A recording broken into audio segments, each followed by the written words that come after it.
Allahu Akbar. Bismillahirrahmanirrahim. Alhamdulillah Rabbil Alamin. Assalamualaikum warahmatullahi wabarakatuh. Sana'y sumainyo po ang kapayapaan ng Poong Allah habang tayo po ay humiling na isang mapagpalayang araw po sa bawat Pilipino nagmamahal sa ating bansa. Mga kaibigan, babaguhin po natin ng konti ang ating pong tema sa araw na ito sapagkat kinakailangan po natin talaga ang panawagan ng pagkakaisa sa gitna po ng kasalukuyan constitutional crisis. Ano po ibig sabihin ng constitutional crisis? Yung po bang parang hayagan na paglabag, pinagtatalunan ang ating pong saligang batas. Ang mapait nito, yung ating pong pinakamataas na maestrado, ang Korte Suprema, ang mga justices po nito, makinig po kayo mabuti, ay guilty sa culpable violation of the Constitution. Ipapaliwanag ko po yan, pero sa ngayon muna, ay bayaan po muna ninyong manawagan po ako ng pangunawa at pagkakaisa natin. Lalo po doon sa mga nakasama ko sa laban sa COMELEC noong nakaraang halalang Mayo 2022, mga kaibigan. Hindi po nababago ang aking paninindigan na nagkaroon ng dayaan, hindi nababago ang aking paninindigan na dapat panagutin itong Commissioner Garcia sa salang pandaraya ng ating pong halalan. Ngayon, sino po ang ating Pangulo? Abay, marami pong question niya sa ngayon, pero ang nalalaman ko, isinay ko ngayon kaninang umaga kung sino Pangulo natin. Abay, ang Pangulo po natin ay si Ginoong Ferdinand Marcos Jr., also known as Bongbong Marcos. Sa gitna po ng constitutional crisis natin at yung pong pagsalakay ng mga inchik sa ating pong karagatan, kailangan po natin ang leader. Pag si Bongbong ay mapapabagsak, para po natin sinumpa lalo ang ating pong lahi, ang ating bansa, sapagkat legally, pag binabagsak ng kung sino man si Bongbong Marcos, ang magiging Pangulo ay walang iba kundi ang mandarambong, kriminal, nakakadiri na Pilipino. Ang pangalan ay Sara Duterte. Opo, narinig po ninyo, ako po nagsasabi niyan, walang cover sapagkat ang katotohanan ay dapat hindi kinukubli at hindi po ikinahihiya. Si Sara Duterte ay anak ng pinakamasamang Pilipino na nakilala ko sa buong buhay ko, mga kaibigan. Ang pangalan, mamamatay tao, pinakabastos, pinakawalang galang sa ating lahi, walang paggalang sa ating Diyos.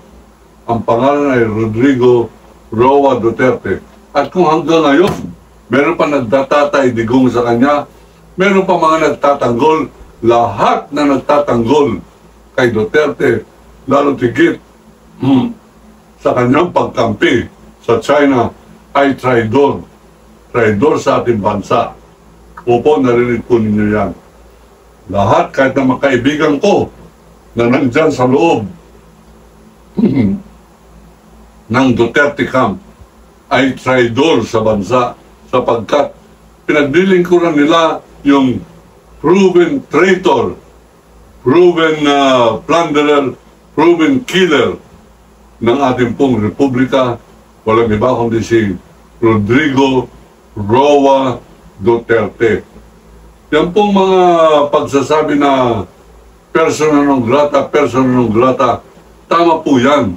Pero dapat ang persona non grata natin, hindi yung pinakamataas magbayad ng taxpayer pa rin ni Vice Ganda, na ang kanya lamang kasalanan na pinapataw sa kanya ay ang kanyang konsyerto kung saan nagbiro siya tungkol sa libreng pamasahe papuntang ICC. Hindi niya pa nga sinabi libreng jet, meron pang pagkain sa loob ng eroplano. Abay, pinipersona ng grata siya. At yung pong dapat i-personal grata natin ang pangalan Sara Zimmerman Duterte, yan ang dapat personal grata. Abay, nakita ko sa social media, pinagkakaguluhan ng mga Pilipino sa Kuwait, yung mga domestic helper po natin doon, yung mga member ng Overseas Filipino Workers. Ano ibig sabihin nito? Para po bang pinagmamalaki natin ang ating kamangmangan? Sapagkat pag hindi po tayo mangbang, lahat ng dumadakila o naging tagasunod o tagapagtanggol ni Sara Duterte ay traidor sa ating bansa, traidor sa saligang batas, traidor sa lahing Pilipino. Sapagkat yan po mga Duterte ang dapat po nating i-personal grata sa ating po mga buhay. Dapat hindi na natin kinakampihan yan in public. Dapat hindi natin gusto ma-identify na yan ay kapartido natin o kalahi natin. Hindi po kalahi natin ang mga Duterte. Lahing Dabawenyo yan. Kung anuman ang mga nasyonalidad ng taga-Davao, hindi po natin sila sinisisi sapagkat lumaki sila, na nasanay sila na ang kanilang Pangulo ay palamura. Ngayon, pinahamon ko lahat na magsasabi, makakapagsabi sa akin na tama si Duterte, nais nila maging ganun ang kanilang mga anak. Abay, nahamon ko po kayo. Tawagan po ninyo ako, sabihin ninyong mali ako at bahala na po tayong tumanggap ng kamalian pag ako po ay mali. Sapagkat sa tingin ko, hindi po tama ang tumampalasan sa ating batas.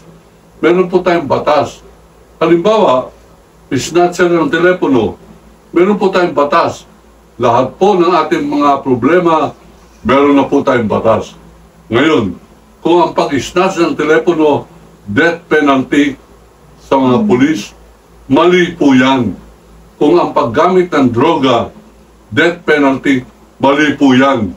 Yung paggamit ng droga ay mali, pero mas malaking kamalian yung paggamit ng karahasan para maituwid ang isang pagkakamali. Sabi nga ng wise man, committing another wrong against a wrong done does not make it right. Yung paggawa ng masama para ituwid ang kasamaan ay hindi magiging tama. Yan po ating paninindigan. Kaya nga po, tayo ay humaharap sa inyo ngayon. Ito po ang aking mukha, yan po ang aking pangalan. Hindi po tayo nagko-cover.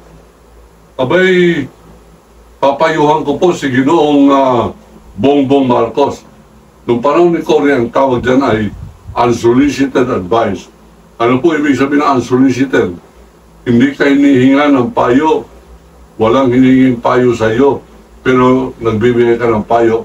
Opo, magbibigay ko ng payo kay Bongbong Marcos. Lagyan mo pa, Ginoong Marcos, ng ipin yang iyong pakikibaka laban sa korupsyon. Tamaan na kung tamaan, hindi baling tamaan yan si Escudero sa kanyang pandarambong, ginagamit ang flood control, lahat na nagnanakaw ng ating kabambayan, lahat ng korap na opisyal, kaaway ng lahing Pilipino, kaaway ng kawal ng demokrasya. Kaaway ko po kayo. Lahat kayo na nagnanakaw ng kaban ng bayan. Pag may pagkakataon ako, tatagpasin ko po ang liig ninyo. Yan po ang pagsisilbi sa taong bayan.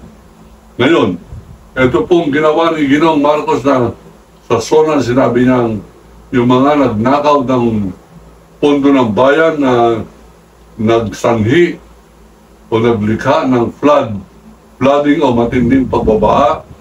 So sabi niya, mahiya naman kayo. Abay, nagpalakpakan po yung mga walang hiya para hindi sila mahalata na sila yun. Nauna pang pumalakpak si Escudero, yung pala number 1 na mandarambong sa flood control. Number 2, yung kakampi ni Speaker Romualdez, Saldico. Abay, at saka yung mga Joel Villanueva, Senator Joel Villanueva, traidor. Trinaidor mo si Jesucristo sapagkat ang iyong platform para ikaw ay manalo ay ang panluloko ng mga tagapasunod ni Kristo. Diyan po sa inyong Jesus is Lord. Kaya Jesus is Lord, yan ang backbone. Yan ang nagpatibay ng citizens battle against crime or CBAT. Kaya ka naging congressman dahil sa CBAT, kaya naging congressman ang tatay mo si Brother Eddie Villanueva dahil sa paglaban sa korupsyon. Pero alam po ba ninyo na pinagmamalaki pa ni Joel Villanueva ng kanyang tatay, hindi pumirma ng anti-impeachment complaint ng Kongreso? Bakit? Dapat nangunguna ka riyan. Anti-corruption ka, Brother Eddie. Kakilala kita, kaibigan kita. Pareho kitang miyembro ng Kabataan Makabayan, ng mga college boys pa tayo. Anong nangyari sa iyo? Anong nangyari sa iyo? Naging kinasangkapan mo lang ang Kristo, pagkatapos pro-corruption ka na, pro-Duterte ka na, nanahimik ka habang nagpa-plunder si Duterte, nanahimik ka habang pinapatay ang mga kababayan mo dyan sa Bulacan. 32 na pinatay ni Colonel Coriamat, naging general pa. Pangalan po niyan, Coriamat. Abay, naging chief PC pa, PNP pa. Hindi man lamang kumibo itong Congressman Eddie Villanueva, hindi kumibo si Senator Joel Villanueva, tatakbo pa ng pagkagobernador. Mga walang hiya. Hindi kayo nahihiya. Kaibigan ko pa naman si Eddie Villanueva, pero pag bansa ang pinag-usapan, pagkatotohanan ang pinaglalabanan, kalaban ko po lahat ang mandarambong, lahat po ng gumagamit ng relihiyon para po sa kanilang sariling kapakanan. Mga Jesus is Lord, yung mga Kingdom of Jesus Christ ni Kibuloy, yung pong iglesia na kumakampi kay Sara Duterte, pinagmamalaki pa nila na dapat kampihan ito, dapat ito ay pagpakialaman kasi siya ay Vice President ng Republika ng Pilipinas. E pag yan po ay postal worker lamang, sige na, nagnakaw ng 20,000 piso, abay, krimen po yan. Kulong agad. Pero pagka ninakaw, 621 million at sasabing, ayoko sumagot sa inyong katanungan. Kahit ano inyong katanungan, yun ang aking kasagutan. I invoke my right to remain silent. At tayo pinapayagan natin, hindi natin kinukontempt. Bakit walang isang congressman nag-contempt? Bakit? Sapagkat either duwag o siya ay kapanalig ng mga Duterte o siya ay traidor, lihim na traidor sa ating pong bayan. Bueno, babalik po tayo sa suporta kay Bongbong Marcos. Dapat, Ginoong Marcos, ito po ang aking payo. Una, huwag mong tantanan ng pagtugis sa mga nagnakaw ng napakalaking pundo ng ating pong budget na dapat ay nakatuon yan sa flood control. Ang dami po na pinsala ng flood control na yan, ang daming ginuno ng Pilipino sa kadahilanan ng pagbaha. Bakit? Sapagkat ninakaw ng mga nagsisilbi sa bayan, public servants pa naman. Sila nagnakaw na huwag mapagsilbihan ang ating po mga kababayan sa gitna ng disaster. Kaya, unsolicited advice, number 1, walk your talk, Mr. President. Pangatawanan mo yung sinabi mong kalaban mo, yung korupsyon, at ikaw ay nakikisa sa pagkundina sa mga nagnakaw ng pundo ng flood control. Yung sinabi mong, mahiya kayo, hindi po mahiya yan. Mga walang hiya yan. Patawa-tawa pa nga yan si Escudero. Patawa-tawa pa nga yan sila Joel Villanueva. Pinagtatanggol pa nga nila yung mandarambong number 1 na ang pangalan ay Sara Duterte. Nananakot pa nga at nagbabarako-barakuhan itong si Tabang Lamig na Bato de la Rosa. Abay, siguro talaga may depresya po ating lahi. Yan ang mga dapat natin personal grata sa ating pong buhay. Yan ay dapat natin ngayon, huwag tinatawag na kagalang-galang na senador sapagkat nagtampisaw po sila sa batis ng kasakiman, sa ilog ng kasalanan at sa galuyong ng nakawan.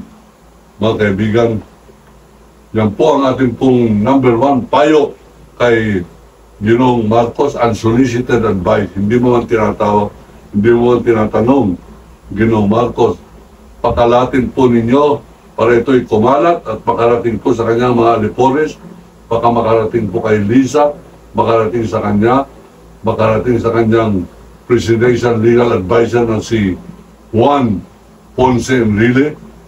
Pakalatin po ninyo itong episode na ito, itong Kawalang Demokrasya. At pag nag-subscribe kayo, abay, may balita po ko, nagigitla na sila, sabi nila. Naku po, ang dumadami na ang kapanaling ng Carbonell na ito. Itong number 1 na kalaban po natin. Abay, talaga po number 1 kalaban ako ng mga Duterte. Sapagkat ako po lamang ang nanindigan at hindi natakot ni Duterte. Yung po may nagte-text sa akin, sinabing, kumatapang ka, lusubin mo nga yung mga yan. Nilusog ko na po yan, isa lang ako, walang bodyguard. Sa Davao, kung saan ako hinamon ni Mayor Duterte, hinamon ako September 9, 2003, dyan sa tapat na plaza ng City Hall, alas 9 na umaga, dumating ako. Hinamon ako ng barilan, nanalo po ako by default sapagkat yung humamon, hindi sumipot. Kaya po yung kababayan natin ng talento ay karuwagan at sinasabing kumatapang ako, dapat daw lumusob ako. Hindi po tayo nagtatapang-tapangan. Pero bawat pananalita na ginagawa ko rito, meron po akong paninindigan. Sa paninindigan na yan, nandiyan po ang tunay na tapang, nandiyan po ang tunay na pagmamahal sa bansa. Nasa akin po yan.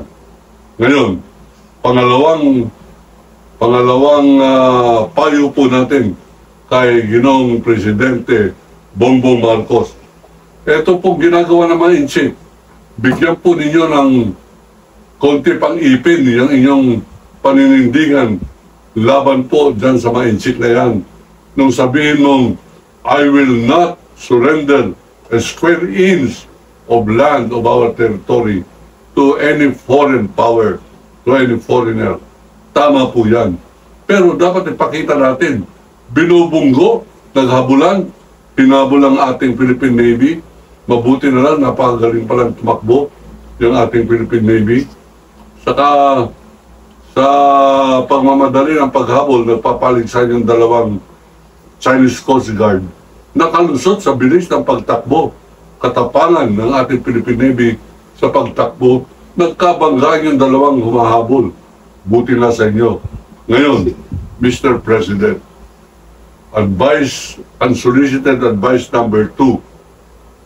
Mga dyan po sa usapin na inchik, hindi po nila pinapakinggan yung ating note verbal. Ano ibig sabihin ng note verbal? Yan po ay dokumento na nagpro-protesta tayo sa kamaliang ginagawa sa ating bansa ng taga-ibang bansa. Binabasura po nila yan. Hindi pinapansin. Yung ang United Nations Permanent Court of Arbitration nagsasabing walang basihan ang South China Sea, ang inchik, na palaparin nila ang kanilang South China Sea na sumasakop sa kaharian o sa teritoryo ng Pilipinas. Abay, kini-question ng isang senador, dati congressman, kini-question ng Marcoleta, anong ginawa ng Pilipino? Pikit mata sapagkat may nagdikta, sapagkat may nagbayad. Ibinoto bilang senador, ibinoto ninyo bilang senador ang isang Marcoleta. May depresya po talaga ating lahi. Kaya po tayo parang isinumpa, gawa po ng ating sariling kagagawan. Ngayon, sapagkat tayo ko po sumama sa sumpa na yan, nagsisilakbo po ang aking damdamin. Gusto ko po manguna. Kung revolusyon ay revolusyon tuluyan na po natin lahat ng lumalaban, lahat ng traidor sa Pilipinas, lalo tigit yung umatake dyan sa ating sariling claim ng West Philippine Sea. Lahat yan, lipulin po natin. Lahat yan, labanan natin. Kung kinakailan lahat ng naniniwala kay Marcoleta, lahat ng naniniwala sa anumang religiyon na kumakampi sa China, anumang political party na kumakampi sa China, pareho ng mga Duterte Black na yan, lipulin po natin, maksiklara tayo ng persona non grata sila sa ating bahay, sa ating buhay. Hindi yan si Vice Ganda ang kaaway. Ang kaaway natin, mandarambong. Vice Ganda, nagpapatawa lamang, napikon kayo. Abay, may diferensya po talaga itong lahi na ito. Yan po ang aking pong pangalawang payo kay Ginoong Marcos. Wag na po natin intindihin yung mga note verbal. Ipatawag ninyo yung ambassador ng China, ipagpaliwanag siya. He owes us explanation. Pag hindi siya magpaliwanag at umali ang paliwanag, pauwiin, pabalikin sa China. At ayaw natin ang ambassador ng China nagpapakita ng belligerence, nagpapakita ng hostility, nagpapakita ng arrogance o pagmamalaki o kapusukan dito sa ating teritoryo. Advice number 3, kung gusto po ninyong kakampi, abay, kumuha po kayo ng mabubuting tao. Gusto ninyong talagang lumaban dyan sa corruption. Kahit nakalaban po ninyo sa politika, ang sabi ninyo, you are a friend to everybody. You must be a friend also to good people. Huwag lamang a friend to the bad people. Mali po yan. Yung an enemy to none. An enemy to any evil agent against our democracy is an enemy. Hindi pwede maging kakampihan. You are not allowed to be a friend to the evils of society. You are not allowed to be a friend in cooperation with those who betray public trust, Mr. President. Kayo po ay presidente, dapat presidente kayo, hindi lamang nitong masasamang tao, kundi presidente rin kayo ng matitino. Halimbawa, gusto po ninyo talagang lumaban sa korupsyon. Abay, nandyan yung mga matitinong tao. Andyan yung Congresswoman Laila de Lima. Kausapin po ninyo. Are you willing to be the next ombudsman, Congresswoman Laila de Lima? Tulungan ninyo ako iligtas ang ating bansa. Kalimutan natin ang politika. Hindi po tayo namumulitika. Bayan ninyo, meron nagngangawa dyan na papunta sa Hague at sinasabi kung siya ibabanggitin ang kanyang mga kasabi niya, namumulitika lamang sila.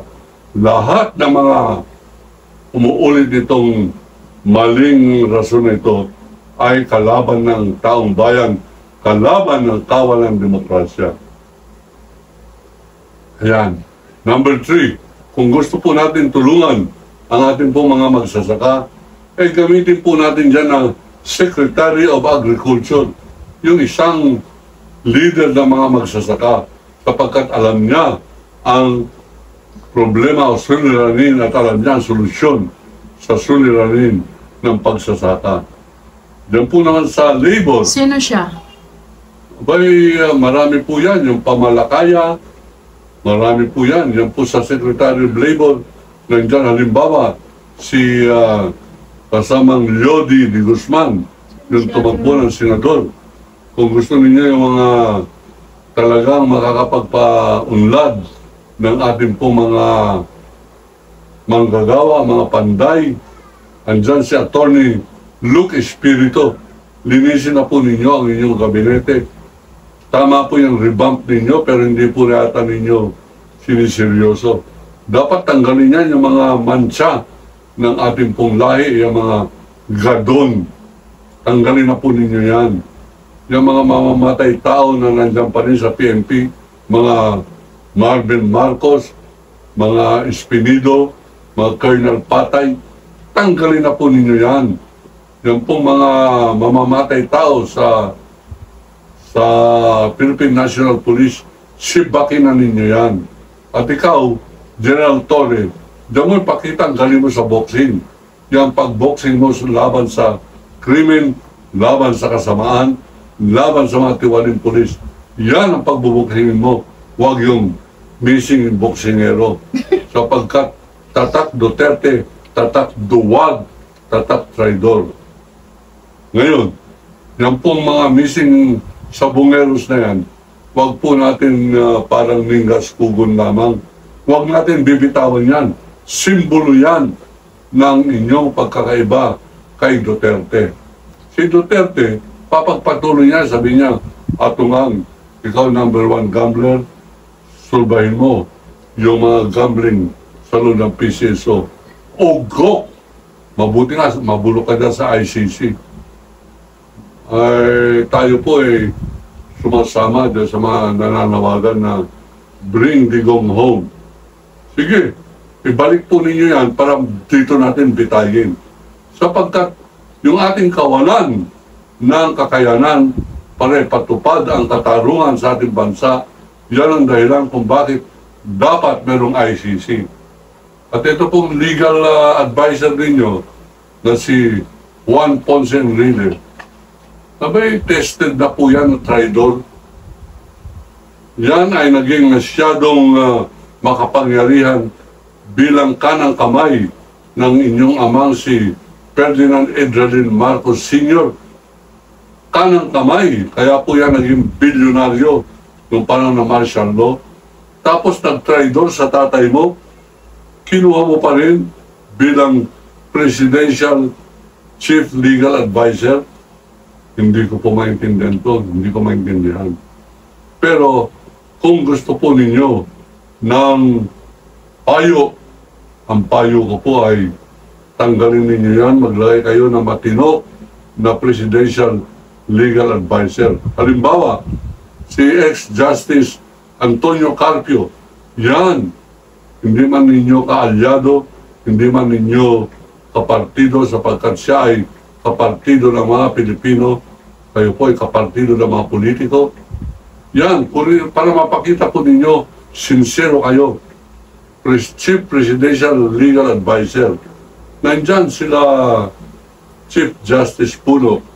Nandyan yung mga Rene Sarmiento. Nandyan yung mga Chief Justice Carpio. Associate Justice Carpio. Nandyan sila dating Chief Justice Sereno. Kunin niyo po yan. Yan ang iyong magiging kaagapay sa pag-aangat ng bagong Pilipinas. Ituloy niyo po yung revamp at panghuli ko pong habilin sa inyo, maging balik ninyo ang ating membership sa ICC sapagkat yan lamang ang kinatatakutan ng mga matataas na tiwaling opisyal sa ating bansa. Yung pong mga matataas na tiwaling opisyal, hindi po natatanggal ng ating pong sistema. Ultimo Supreme Court, kinakampihan si Sara Duterte sa salang betrayal of public trust at saka yung kanyang accountability, pananagutan doon po sa kanyang pagnanakaw o hindi mapaliwanag na pagnanakaw, paggastos ng confidential funds. Kakampihan ng Justice Department, kakampihan ng Supreme Court of the Philippines, kakampihan niya ng mga senador sapagkat ang Senado, ang trato po nila dyan, pamumulitika. Kaya nga po, mga bugok ay itong mga senador na ito, hindi naman bugok, matatalino naman yan. Kaya lang, mga traidor, hindi po bobo yung mga Cayetano, hindi bobo yung Escudero, hindi bobo yung Villanueva, hindi bobo yung Marcoleta. Ang akin pong tinatawag sa kanila, mga traidor sila, betrayal of public trust ang kanila pong krimen. At saka yung open treason, pag kumampi kayo sa China, pareho ni Marcoleta, traidor. Ikaw, Rodante Piluca Marcoleta. Ayaw natin ikaw personalin, pero nakakagigil ko. Minsan nakikita ang iyong maasim na pagmumuka na po sa aking cellphone sa YouTube. Ngayon, mga kaibigan, sa usapin ng impeachment, Ginoong Marcos, manindigan ka. Ikaw ba ay para sa mga Pilipino o ikaw ba ay para sa mga politiko? Tapos na ang termino mo sa 2028. Hindi mo na kailangan maging politiko. Hindi ka nanilaman sa sabing ikaw ay namumulitika. Dapat manindigan ka na bilang Pangulo ng Republika ng Pilipinas. Pag ikaw ay naging mabuting Pangulo, mabubura yung negative na imahin ng iyong lahi. Bayan mo na yan si Amy Marcos na ginugulo ka. Panggulo talaga yan. Hindi ko sinasabing hindi mo tunay na kapatid yan. Personal na yan. Ang akin lamang ay stay above the tumultuous craziness of those who wish perdition and ignominy for our country. Stay above as a leader. You are now the President of the Republic of the Philippines. You are beholden to every citizen of this Republic. That is my stand. Ako po ang kawal ng demokrasya, kawal ni Carbonell ang sasabing inibig ko.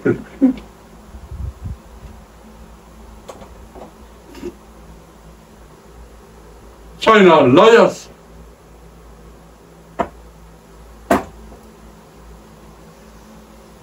Ate, naiyak ka naman eh.